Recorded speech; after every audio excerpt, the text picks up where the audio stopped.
actual fundraiser. All right, Sweet. welcome to the Multiverse Fundraiser. I'm Kelly Guentner, here with Pele Keshra and Martheus Wade. Good time zone to everyone. I don't know where everyone's going, so we in some Twitch communities always just say good time zone. Good time zone. Good time zone. Yeah, I keep threatening to put you all on Greenwich Mean Time because the time zones have driven me nuts. No, don't do that. I won't, because that would make it even worse. But we are teaming up with Comic Books for Kids this weekend to raise money. We are over halfway to our goal. Last I checked, we're at 815 of 1,500. If we get to our goal, we're going to do a stretch goal. So that is pretty exciting. But I am going to run our ad spot just so you know why we're here and why we're doing what we're doing. And this is what we do. We do this every day. On Christmas Day, I was getting emails from hospitals. On Christmas Day, I was responding. Sickness doesn't take a break. We are there for the hospitals. We are there for the kids. We will do whatever we can do. And as I look and talk to you, and I talk to all the people who are watching this, be a part of this. However you want to be a part of this, be a part of it. If you can send us $5, send us $5. If you can send us 5 comic books, a Funko Pop, a toy, a children's book, send it to us. However you want to make a difference, because we're all in this together. And here's the cool news. Nobody knows who I am, and here's why. When we give these materials to the hospitals give it to the kids and the parents. Comic Book for Kids and my name never shows up. When this stuff goes to the military, when my comic shops send the pallets, my name is never there. And that's great. That's all right. Because it's not, as I said, about us. It's not about promoting who we are. It's about all of us together in the industry making a difference for so many. And that's what we're about, Kelly. And that's what we do every single day of the year. All right. So that's our cause. That's why we're here. We're also here because of this man right here. Yes, I got the reverse thing. So, Martheus, why don't we start with you talking about how you got into writing and drawing, basically creating comics? Man, I got into comics. First, I was like I liked reading.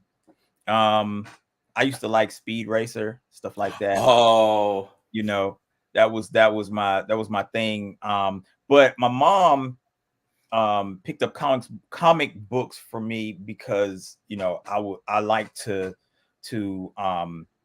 read. You know, I liked like those fantasy worlds and stuff like that. And she picked up comic books every once in a while, and they were like sporadic, but what I ended up getting to a lot of times were like DC. I really got into DC comics. I really got into like Teen Titans. And I started reading from there. And man, I really loved comics, man. I really loved being able to be in those worlds. But I think the thing that struck me the most is the adventures that I would have outside in my head, outside of the comic book page with the characters.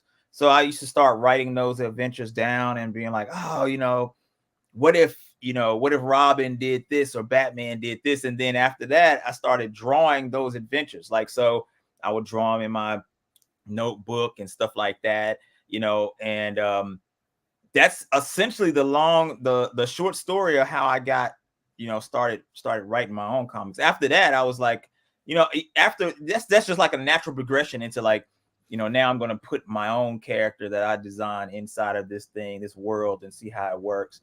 And then I kind of like my own character a little bit better than Batman and Robin. You know, let me write some more about this character. And it kind of evolved from there, man. And you know, lo and behold, and my senior problem. So I went to school for graphic design, and my senior problem was the last project. You know, you have to do it from scratch. You have to market your business. It's pretty much making a business, marketing your business from the ground up. coming up with all the stuff that you would need to be able to market that business, and you have to actually get it produced. So mine was a comic book company, and I produced all the stuff from an animated, quote unquote animated feature film all the way to an actual comic book. And that comic book was the comic book that I started out with when I was in school, Jeddah, Tales of the Toshigawa. And I ended up taking that and publishing it. I submitted it to Shooting Star, and they liked it, and then they published it. So that's kind of how I ended up going down this path of destruction. I like how you were able to, you started off young, and especially your mom encouraged, well, I guess you could say encouraged, because she was the one that bought you comic books and things like that, and eventually it turned into what it is. I did have a follow-up question. You mentioned liking Teen Titans. Did you have a favorite Teen Titan? It was probably Robin, just because I was more familiar with Robin at the time. Because when I started reading Teen Titans, it was like the new Teen Titans. So it was kind of like I skipped over when they were all like just the sidekicks getting together. By the time I got to Teen Titans, they were already like, I don't want to say established, like they were doing crossovers with the X-Men at that point. So it was like, like Robin, Starfire, Terra, you had those Teen Titans. So it was kind of like Robin was the one that I was the more familiar with because of Batman and because of like, Justice League and stuff like that. So he was probably my favorite. Starfire really grew on me for reasons when I was a little kid, but I will say that I would say the three that I really gravitated towards was Robin and Starfire, but basically because of their relationship, and then Wonder Girl, because I really I still do love Wonder Girl. I love Donna Troy. Those three were the ones that I gravitated towards the most. Awesome. Yeah. All right. Go ahead, Kelly. Oh, I was just going to say, we have a few people saying hi in the chat. So Kevin Williams jumped in like half an hour ahead of time, said he was looking forward to it. Alive Paint said no. Chris Jowers wanted you to know, Martheus, that you are so handsome. Chris Jowers is just gonna come in, and I said before, man, he's like a heckler. He's like that front. He's like the wrestling heckler, the dude who sits in the front and just like, I don't like you. You're a bad Undertaker. That's him. Who would dare say that to the Undertaker? Chris Jowers would. Oh man. He's pretty badass. And then Mike Wheeler said, "What a do, chat." How you doing, Mike? But I don't know. I would have to say, so handsome is pretty nice as far as heck. Well, that's pretty nice. That's pretty nice. That's pretty nice. But he has ulterior motives for those. That niceness. I already know.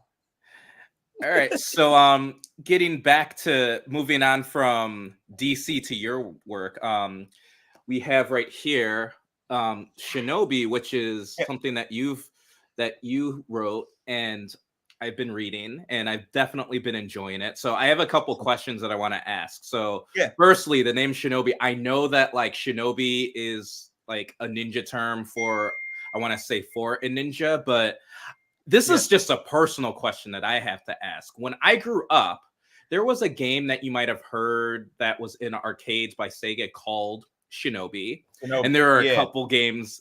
I don't know if you ever had any experience playing any of those games. So like the original Shinobi, Revenge of Shinobi, et cetera, et cetera. So I guess what I'm asking is, did those games help kind of get you to make this, or was it something totally different? Well, it was the name Shinobi, it wasn't going to be called Shinobi at first, Shinobi Ninja Princess. It was going to be called Kunoichi Hime, which essentially means Shinobi. It means Ninja Princess, essentially. But we agreed that, you know, that might be kind of hard for people to be able to remember. So when we were thinking about it, when I was sitting around thinking about it, I was like, man, you know, I do remember in the 80s, people, the ninja craze was crazy, you know what I mean? And when I was little, everybody wanted to be a ninja, and the one thing that they really did like was the Shinobi Sega games and stuff like that. So that's why I ended up saying Shinobi and then catchphrase Ninja Princess, because that's essentially just, it's the same thing as saying Kunoichi Hime, but it's like the English translation, but it's just having that tag of, you know, Shinobi that everybody refers to, that knows ninja stuff is about, because Shinobi just means ninja anyway.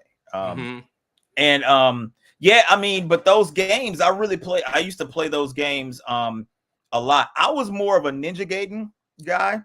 Hey. I love Ninja Gaiden. Ninja Gaiden inspired me so much as far as my how my stories like evolved and kind of unfold.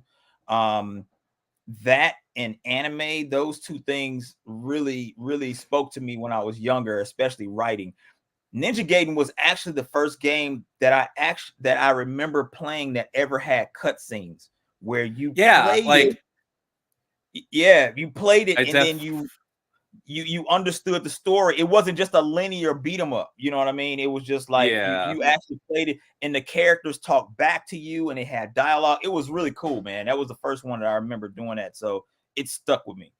Yeah, I definitely get that. Like one thing, and I'm nerding out on ninja games now, because like those things that like compared to like Shinobi, because I grew up playing, we were a Sega household, and then we kind of mixed, but like Shinobi, Revenge of Shinobi, those were my games, and like as much as I love them, like looking back, I can definitely say, you know, Ninja Gaiden really did a great job with like the cutscenes and like getting the characters, whereas Shinobi is just like you're doing this thing and that's all that's going on. So like the first game you're rescuing hostages and stopping Zed, and then the second game you're avenging your clan and saving your wife, and that's it. So, I like Shinobi. Shinobi was a lot more I will say if I wanted to because I was one of those rare kids that had a Nintendo and a Sega, like a and the only reason why I had that is because I had the Nintendo first, and my cousin was like, I don't want this Sega, I don't know how to play it, and he gave it to me, and I was just like, man, I felt like I was the rich kid in the middle. You know, I was like, man, I got an arcade in my house. You know, so I had both of them. So I would switch over back and forth to play like the Sega systems and stuff like that, especially when they started coming out with, you know, Sega started getting into like Sonic the Hedgehog and all that kind of stuff. Man, when it was separated, when you had the Super Nintendo and then you had the Sega Genesis, and you know, I would play Mario and then jump over to that was before they crossed over. You couldn't have those two crossover, man. They were so different. But yeah, man, I remember those are good days, man. I still play. I play way too much video games now. So yeah, me too. Nothing wrong with that. Yeah. And but so you, oh sorry, no, you go and ahead. Janet actually have martial arts training. So how much does that inspire your art on your ninja books? It does a lot. A lot of the you know, the background of some of the stuff that I've studied is in the books. I try to be able to, that's the one thing that I try to be able to do with our books, is that our books always have to have, I don't say have to have, but they have a big martial arts bend to them, just because, you know, I grew up with martial arts, you know, and then I started training Janet when we got married. It influences a lot of what the books are about, down from, you know, like in Shinobi Ninja Princess, she starts out, everything is a futuristic, you know, Japan, but she starts out in Japan. A lot of things, you know, are I try to make it as authentically training as I possibly can, but making it fanciful at the same time. A lot of the martial arts terminology that's in there is I try to make it as legit as I possibly can. A lot of the fight scenes that I have in there, I try to make them make sense. It's not just random techniques that they're actually throwing out. So, for instance, you'll notice that Sheandria does a whole lot of kicks. She loves to do kicks. And that was because, like, when I was younger and more flexible, I used to do a lot of kicks in my martial arts as well. I used to love doing kicks. I still do. I'm just not as flexible. but I love doing kicks. I love doing combos with kicks and things like that. And a lot of the things that she does make sense. So like, you wouldn't in martial arts terms, it's if you did a lead leg roundhouse kick, you could I used to love being able to do a lead leg roundhouse kick and then pull my leg back and then side kick. So you'll see her doing a lot of stuff like that really makes sense. Tura, on the other hand, she uses a lot of sword play and stuff like that. She doesn't do a lot of kicks, but she does a lot of aikido and a lot of punching and stuff like that. So I try to be able to keep those two, the way that they fight, kind of distinct. You see a little bit more in that because I got a follow-up series that I'm working on now too. That's called Jetta Tales of the Toshigawa, and all the characters that are in Shinobi Ninja Princess are a little bit older. It's like they kind of the story jumps about 4 years into the future, so they're adults. So in that book, she ends up being you get to see a little bit more of her development and how she actually fights, like the differences between how they fight, because they've kind of branched out on their own and kind of been able to develop their own fighting styles and stuff like that.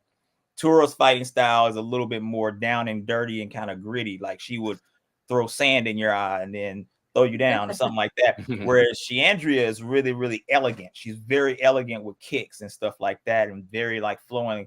And then you have their instructor, who is very traditional. Like everything he does is boom, very strong, very, when he does a block, it's you really feel that power from that block. You know what I mean? If he does a shuto block, it's bam, it's perfect hand and stuff like that. So I try to be able to bring that type of element into the artwork, And what was it that you and your and Janet studied? I began studying Taekwondo. Then I went Really? to Me too. That's what too? As a little bit. I only got to green belt as a kid, and then my mom pulled me out because of reasons. Yeah. But I got to, I forgot what belt I got to in Taekwondo, but I started in Taekwondo. Then I went to Shotokan Karate.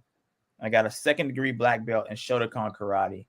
And then I started doing kickboxing.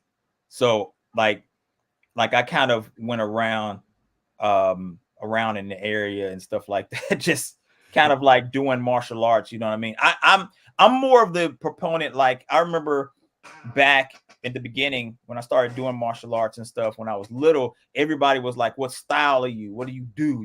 So you had like kung fu, you had like Taekwondo, you had like karate, and then the UFC happened and people started being like, mixed martial arts. What do what have you studied? It's not what do you do, what do you study? So my base always has been karate. Like that's my base, but I've always tried to be able to learn other styles on top of that to strengthen my base. So like even going to study a little bit of grappling, going to study a little bit of capoeira. One of my friends, he's nice. Shandon Allen, he is a capoeirista, so just taking some of his knowledge, putting it what I do, then going to, you know, one of my other friends, he does Krav, and then going to his classes and seeing, what do you do a little bit, you know what I mean, and kind of mixing that stuff together, and to kind of form what I personally want to fulfill out of martial arts, you know what I mean? Yeah, like you kind of caught my ear when you said capoeira, because it's such a I think that's such like a really unique fighting style, and I feel like I don't think it gets represented that much. Like, you, of course, you see like a couple characters in fighting games, like Elena from Street Fighter 3, Eddie and Christy from Tekken, but you don't really see that. There was this movie I saw a long time ago called Only the Strong, where it was about this Mark Dacascos. I forget how you pronounce his name. He was on, yes. So he was in the military, and he gets called back to his home school to teach it to these inner city kids who are at risk, and it's like. It had a really good message, but then there was like some weird thing with like some drug lords intermixed in, and it like, that's like, of those movies, that's like the only representation I've seen of capoeira. Yeah. And it's just like, I wish there was another way to like really show it off. I try to be able to show capoeira off in my book, like some of the bad guys. I don't say the main antagonists in the in Jeddah Defiance. It's a new book that's coming out. It's a new graphic novel that I have. I actually just put a link up for it on my site yesterday. So it is the main antagonist there. Their whole style is like a group of 5 warriors, and that's their main style. Their main style visually, when I think about it, is capoeira. So when there's a scene or a shot that I drew, a fight scene that I drew between 2 of them, where one is challenging the other one for dominance, and they are both essentially doing capoeira. As much as I possibly can be able to show what that fight scene would be like visually, I try to be able to make that fight make sense. You know what I mean? So they're spinning around. This one character jumps up on her hands and kicks the other character down with her foot. You know what I mean? And stuff like that. So I'm like I said, I'm a big fan of martial arts and martial arts representation inside of anything that I actually do. So, and I think that's amazing. Yeah. Like, it's fun, man. It's fun. I love being able to break down fight scenes and stuff. It was cool because I had a seminar with Michael Jai White, which was really nice. Cool. So I got to sit down. I got to actually like it was me and a couple of other folks. We got a chance to one-on-one with him, and I got to be like his test dummy essentially. So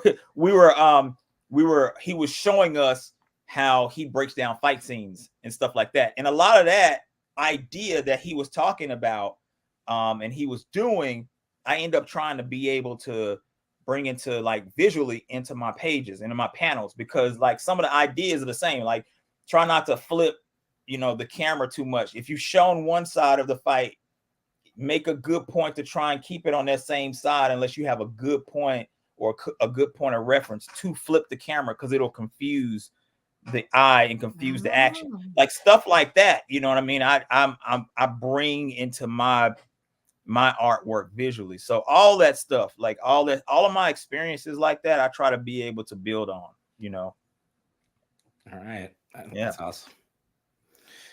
And I put your site down here, so it's Toshikawa-universe.square.site. Yeah. You all definitely should go order stuff because your books are fire. Like, appreciate it.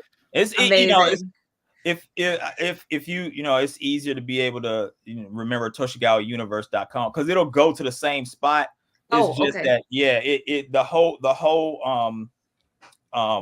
the whole thing is built off of the Square site, but it goes to the same site if you do the Toshikawa Universe too. So yeah, I really urge everybody to go check it out, because we're starting a, that's our thing. We're starting a our own imprint, essentially, you know, with and it's difficult. So It is. It yeah. really is. Mm-hmm. Before we get into that, I just want to remind everyone that for anyone coming in fresh, you're watching the Multiverse Fundraiser. I'm Kelly. This is Anthony. We are interviewing Martheus Wade, creator of Shinobi Ninja Princess and several other books. And please do donate if you have a few dollars to send our way, because we are raising money for comic books for kids. But now back to our panel. So, Anthony, do you want to, basically, this is our perfect chance to ask the big question about. So yeah, as we go on, like, as there's a lot of stuff going on with creators and things like that. So my question for you is, what are some of the challenges that you think indie creators like yourself are facing today? Man, that's a big one. I think the really big thing, there's two big things. One, the first thing I think is reader apathy. And what I mean by that is that a lot of readers are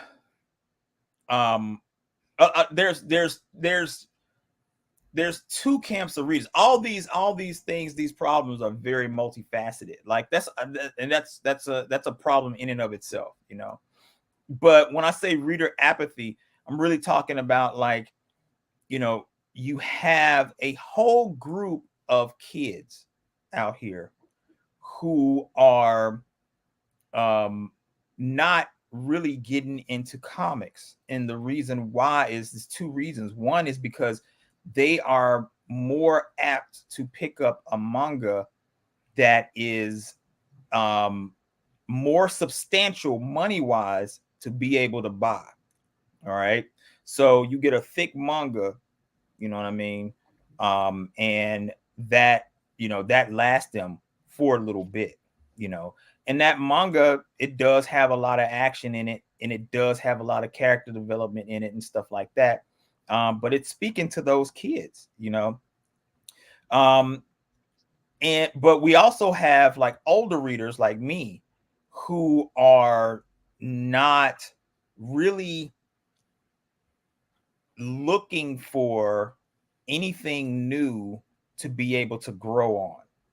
So, for instance, there's a lot of arguments out there right now about what Marvel and what DC are doing. And no matter where you are on that, in that argument, right, a lot of people don't really, they argue for or against what Marvel and DC are doing, right? Never in that argument do you ever hear anyone go, well, hey, there's this book over here called blah, blah, blah, blah, blah by X, Y, and Z. You know what I'm saying?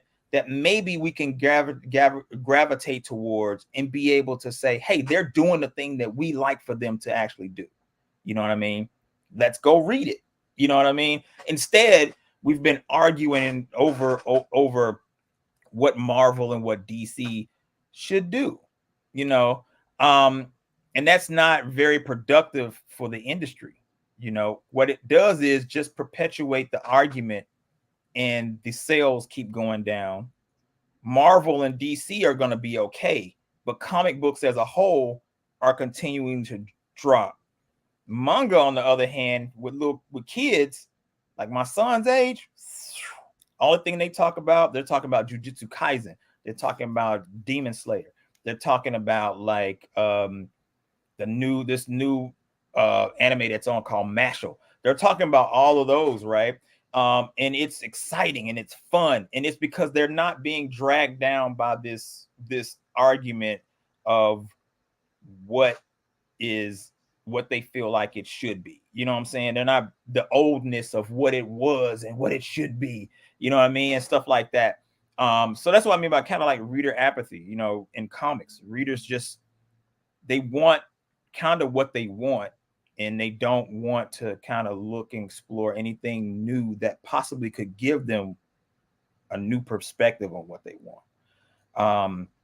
The second thing is, I really just think it's price point. With I would say it's two things. It's price point, and it is the fact that the word indie in and of itself has become something that people think it's synonymous with free. You know, like if I say, hey, Jetta Tales of the Toshigawa, I want you to go out and get it, and it is an indie book, folks will be like, can I have it for free? I'm just like, no. I gotta make something off of it.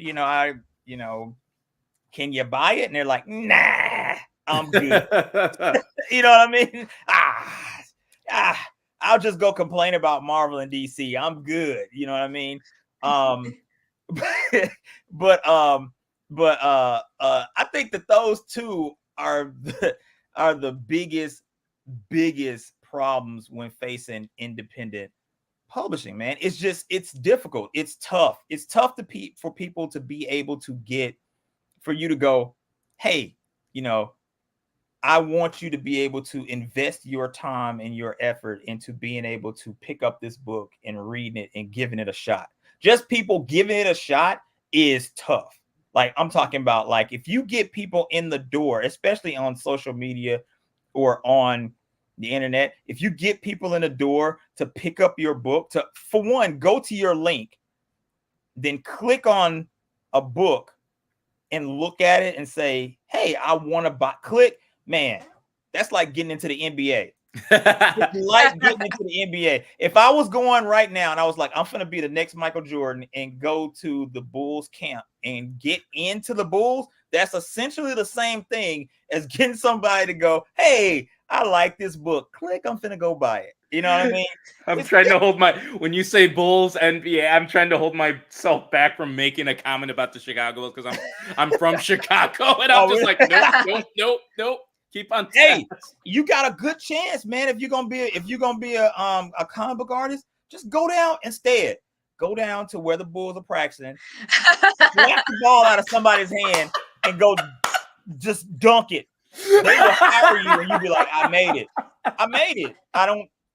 I'm good. Oh my gosh. Yeah.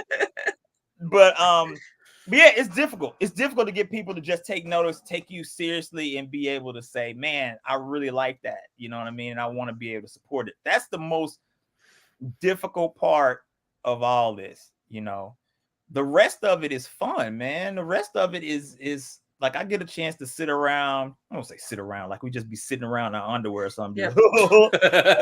But I like to be able to sit with my family and come up with stories.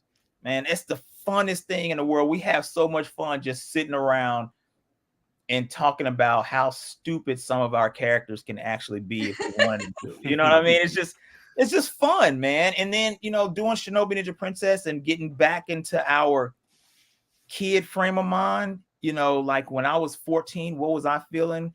When Janet was 14, what was she feeling? And be able to put those into the books, and then on top of all that, be able to see how these characters evolve into adults from what we set them off on. That's a whole life's work. That's a lifetime of stories and people. That's actually, you're raising kids, a village of kids in these books, man. And that is really cool to be able to see. It's so much fun, but we want to be able to bring that funness to the audience, to people. We want to be able to make sure that they get that world and see that progression and join us on that ride. And that is the toughest part. Understandable. Mm-hmm. And you mentioned creating with your family. So you and Janet have done a lot to encourage your son as a creator. Mm-hmm. So why don't you talk about it? Talk about what it's like to encourage young creatives and talk about creating as a family a little more. I've always liked teaching. I started teaching like martial arts when I was in high school, and part of the requirements of getting to the next belt was that I had to teach a certain amount of classes. Oh wow. It was free labor now that I really look at it. What it did though was that it really made me appreciate like teaching little kids, because that's what I was responsible, teaching little kids, so fast forward now, like being able to have, like, I still teach art classes and stuff like that, and being able to see kids gravitate towards the things that I'm showing them is really cool. With Anakin is my son. He's 14 now, and he has pretty much given up on the drawing aspect. He's like, you know what I mean? He grew up with me drawing like the whole, there's a character in Shinobi Ninja Princess that is him essentially, right? So he grew up with me drawing these characters, and he's always been kind of like, I want to do what you are doing, like right now. He would be a little kid and he would get really frustrated because his was not looking like what I was doing, right? But the thing that he did pick up on that he really liked was watercolor. So he really loved watercolor. He stuck with that. So he does a lot of watercolor sketch cards, and the writing aspect. He's really gotten into the creation of worlds. He really likes that. He's always been, hey, why don't you make a Oni based off of this power, and they could do this and do that. And I'd be like, oh yeah, that'd be kind of cool, man. Let me do that. Let me think about that. So I would design an Oni based on what he would come up with and put it in Shinobi Ninja Princess. So he came up with an entire, a story about a character called Iron Ninja 5. And we have been developing that as well. So hopefully that will be coming out either at the end of this year or next year. And he's been working on his completely own, not collaborative with me at all, just his own story based around like sorcery and magic and Japanese mythology and stuff like that. So seeing that, man, is awesome. You know what I mean? Being able to see him come up with stuff. He runs ideas past me, and we'll get into an argument. I'll be like, man, that's too powerful, man. You can't do that. I can do it. We'll get into an argument like, so how you gonna stop him? Who gonna stop him? Well, this person stop him by doing this. I was like, that's not feasible. You don't have anybody in a cast right now that could do that. You know what I mean? So just having those conversations back and forth are really, really cool, man. Really cool. Well, I appreciate that, because I actually, background of me, I'm a teacher and I work with students with special needs, and I actually have a student who loves to draw, and I always want to try to encourage. He's a third grader, and I always want to encourage him to keep doing that, and he loves to do it. But oddly enough, sometimes it sounds like you got to do your work first, and then you can be creative. Yeah. So I used to get in trouble so much in elementary school because I would turn in my tests and they would have like drawings on the side of the thing, because I would finish my test early, and then I remember my teacher. Oh man, I remember my teacher in the third grade. She got so fed up with me drawing that she gave me an F. Like, she didn't even grade my test. She gave me an F. That's horrible. Yeah, she gave me an F, and then she took my whole notepad, just ripped it up and threw it away. Oh my god! And I was just like, golly, man, I was hurt. I was so hurt. My mom pitched a fit. She went crazy on that lady. But yeah, ever since, like, stuff like that though, I try not to, like, I don't want to do that to kids, man. Me neither. That derails them, man. That like takes their creativity and just dumps it down the toilet, man. You know what I mean? And it puts emphasis on things that are not even important in the world most of the time. You know what I mean? Creativity is so important to people. Even if you're not making money off of it. If you take the creativity off of somebody, no matter what the creativity is, right?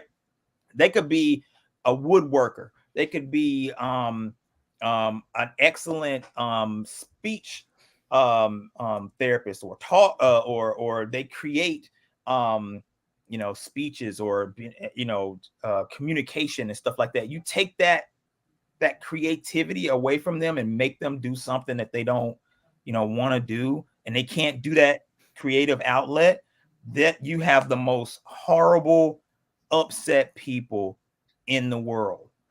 That's what causes stress and anxiety in people, man. You need to be able to have a creative outlet no matter what it is. You can't strip that away from kids. You can't put something else like math in its place. You know what I'm saying?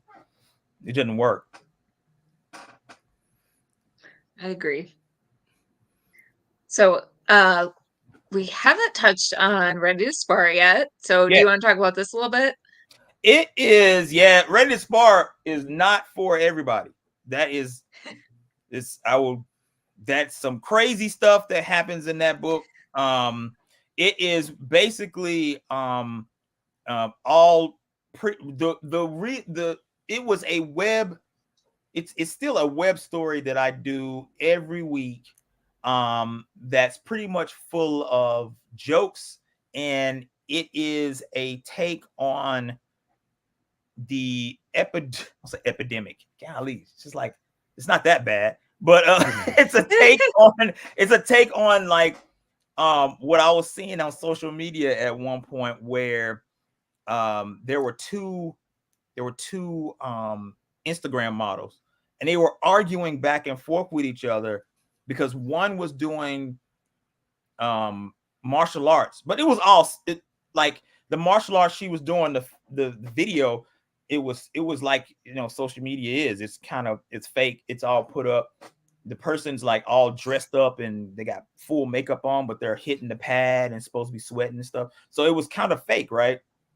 And then there was another Instagram model that came into the comments, and they were like arguing back and forth about technique, right? And who had the better technique. And neither one of them were like fight ready. It wasn't like great. It's workout, martial arts. It's not something that you're supposed to argue over. It's just somebody working out. I just thought it was funny. At the time, and I made a comic strip based off of it. And essentially it was just the comic strip was about an Instagram esque model who wanted to be an MMA fighter, essentially. I thought that was funny. I put it up as it was like 2-3 pages, I think. I can't remember. And the stupid thing took off. I don't want to say it's stupid. It took off, right? And I was like, man, so I put up another one, and these were just free little things. I put up another one, and people were reading it, and people started getting into the characters. Like, they were really getting into like what make these characters tick. And I'm just like, why don't people pick up like Shinobi? Just I write this all the time, like, you know what I'm saying? But so I was like, so I put up another one and put up another one, and then lo and behold, like 300 episodes in, people are still into it. Like, people really like it. People want to be able to like get into the heads of the characters and stuff like that. You know what I mean? And I've had to, like, since the first one, I've had to put like a deeper story in there. Like, the main character, she's not just an Instagram model now. She's like going through her own things. She got fired from her job as a comic book editor, you know what I mean? And she wants to do her own comic book. The only reason why she does martial arts now, her name is Aya. The only reason why she does martial arts now is because she she grew up doing, doing martial arts. She did karate and stuff. She took it from her father, boxing from her father, and it keeps her in shape because she has a disease that could threaten to kill her. So it keeps her in shape. It keeps her, keeps blood flowing. But she's also made friends with the bully in her gym, who is also a diehard manga enthusiast, and she is also fighting for custody of her kids. It's gotten into a whole world of crazy mixed up hijinks, you know. But it's supposed to be real. It's more real world, more grounded, more you know, like it's not kid friendly at all, because these people are adults and they are, you know, they have mixed up lives and things that happen and stuff like that and stuff. But and I think that, like, when you write stuff like that, it does give, like, you know, we can all I think with a lot of comic book characters, even when they like have these superpowers and things like that, people still find a way to relate to them in some way, shape, or form. When you have these characters, I think that it speaks to a different audience that people can relate to as well. Like, a lot of people do deal with these real life issues. Yeah. And in hindsight, I do look back at it, and, you know, I do, you know, as much as I don't want to say I've grown to hate it. I haven't grown to hate it, but in today's light, it's not really the best thing for a guy to be able to I don't want to say be able to do. It sounds wrong, but it's not. You know, a lot of times you can get looked at pretty bad, you know, for being able to draw. Like I've always been able to draw attractive women. You know, I draw even when I try to draw like non-attractive people, sometimes they come out attractive anyway. Even the guys, man, like the monsters and stuff. It's a curse. Yeah, well, monsters and stuff, I have the hardest time being able to just make monsters like ferocious monsters. Like they all just kind of look like, I'm ferocious, but I could be your pet. You know, it's not, you know what I mean? It's a difficult thing. So when I look back at, you know, like the beginnings of Ready to Spar, I did draw the characters, and I still do. I still draw the characters really, really, you know, they're good looking. You know, they're good looking women. You know, they started out as being Instagram models. And I think that actually having that drew people's attention a little bit more. You know what I mean? They looked at it and was like, oh, and then they started reading and was like, oh, hey, you know what I'm saying? And I think that's where we are now, is that, you know, you have these characters who are really attractive. They get into hijinks. You know, they're sexy characters, but they also have depth. You know what I mean? Like, they also go through things that are real. You know, you see the main character Aya in one of the comic strips get up in the morning and take her medications, and they're just laid out on the sink. You know what I mean? There's just bottles of medication, and she takes the medication. You see her go to work, get fired, and go off on her bosses, and have to come home and tell her boyfriend about she just got fired and why. You know what I mean? Those are very realistic things that happen, you know, alongside the brutal MMA fight, you know, alongside the fact that, you know, the one boyfriend for Thanksgiving, this is the one that really, I think it pulled on some heartstrings for some of the readers. One of the main characters, she's fighting for custody for her child, because she found out that her name is Rose. She found out that her husband was was cheating on her. So she punched him and knocked his tooth out. So what happened is that he filed for custody of their kid and got a divorce. So he had full custody, but like, this is a drama. So her new boyfriend had dirt on him that he had tried and set Rose up, like with some, you know, like she was an unfit mother, essentially. But he had all of that knowledge, so he actually took that knowledge to the judges or whatnot, and they relinquished, you know, her to have partial custody. So the little girl was able to come to Thanksgiving dinner with all the main cast and stuff like that. And it was like, people were like, oh my gosh, I didn't think it was going to hit as hard as it did with people, but people were just like, oh my gosh, this is just, I feel so great about this. It makes me so happy. And I was just like, wow, but when you think about that story, it's a really touching story, and it's something that can happen for real, So yep. I take it for granted. I take Ready to Spar for granted because, it's the way it started out. But at the same time, the readership for it has been pretty successful and steady. So that's awesome. Yeah. Excuse me. Voice is getting a little hoarse. Oh, sorry. Well, Anthony, do you have any more questions? We're getting towards the end of the hour, so we can take like one or two more questions. Geez, I literally had a question, but so I guess one thing I'm curious about is like when it comes to like we had mentioned lack of one thing I was when you were talking about how hard it is to break in, like what are some things that I know you mentioned talking or like people clicking on your site and things like that. Mm-hmm. What are things that like people like us that are readers and things, how can we help get the word out? I know there's one thing I always do, like if there's a like I'll go to conventions and things like that, and like people will always come tell me, it's like, hey, let me talk to you about your comic and stuff like that. And then there are times where I'll try to like say, like if it's someone that's been recommended to me, I'll be like, let me see what I can do to like help you out. So what are things that we can do to help you guys?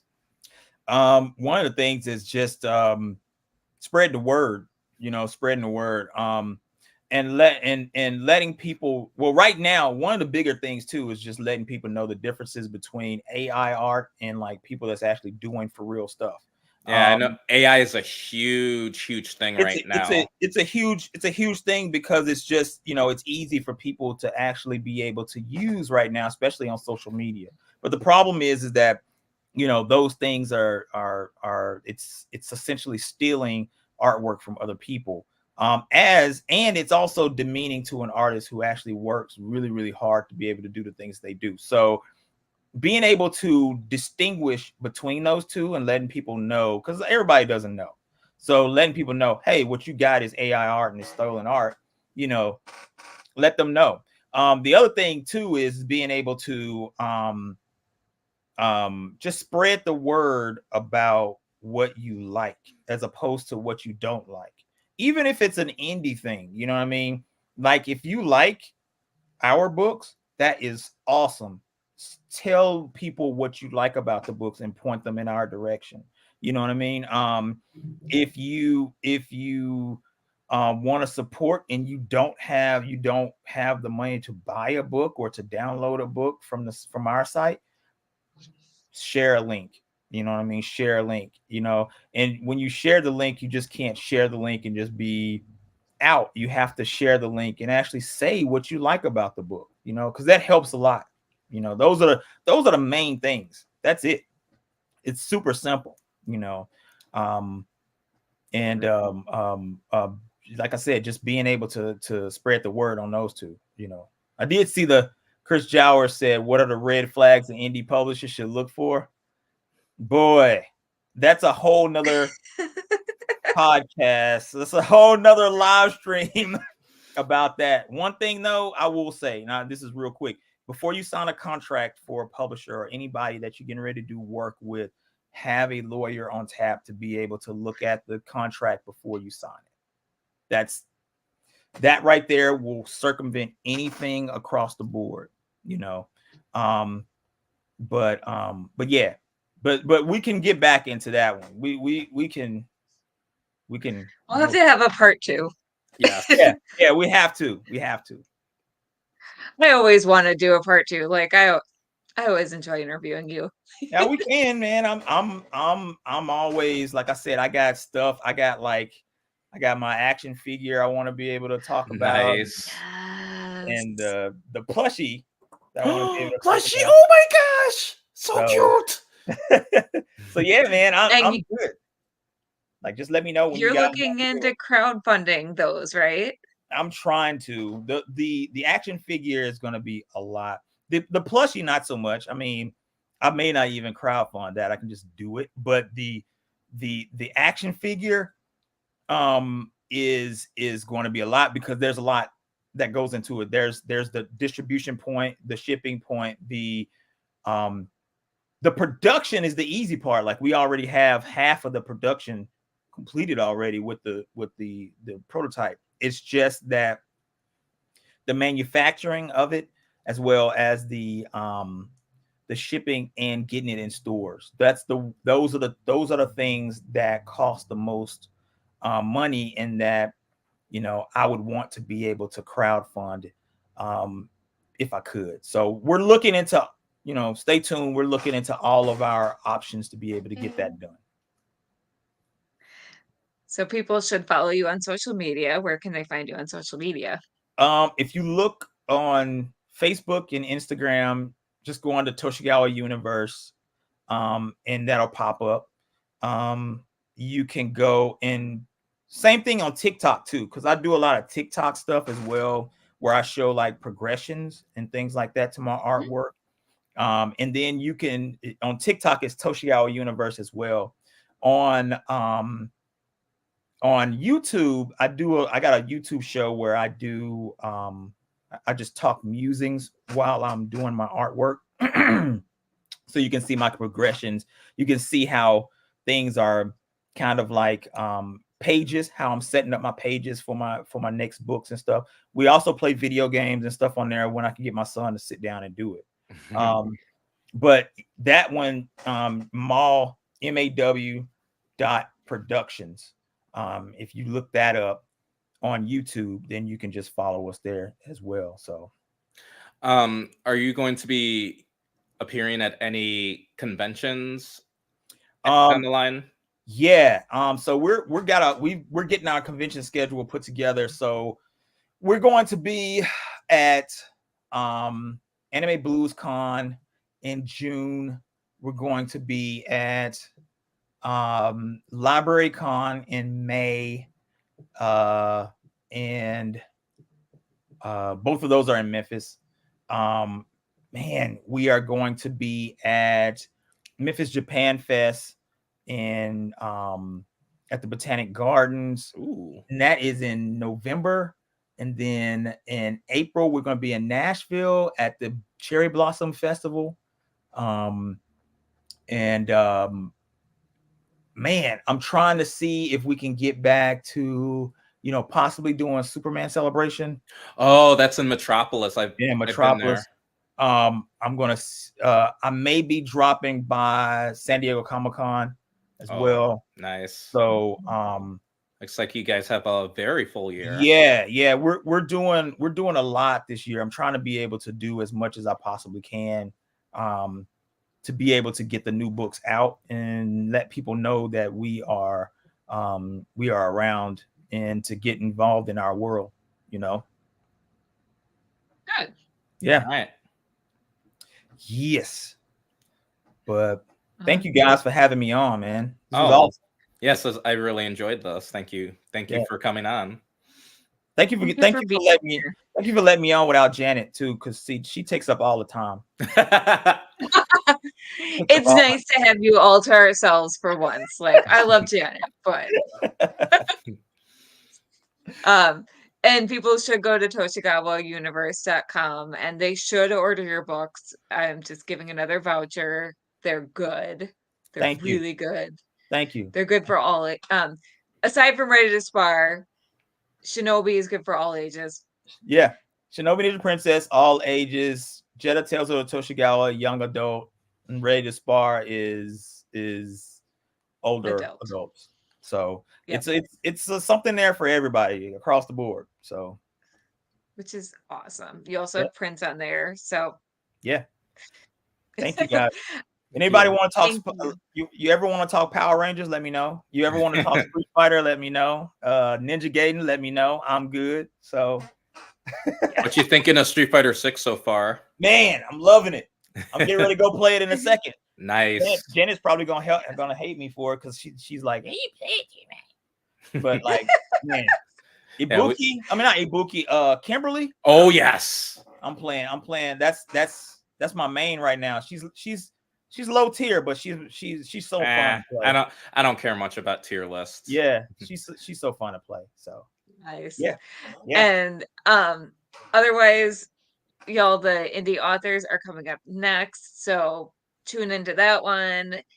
And please do donate if you have a few dollars to pop over to our fundraiser. I'm just going to run the video real quick and then we're good. Have a great weekend, everyone. Bye, everyone. Bye. The Multiverse Fundraiser is partnering with Comic Books for Kids to raise money for their cause.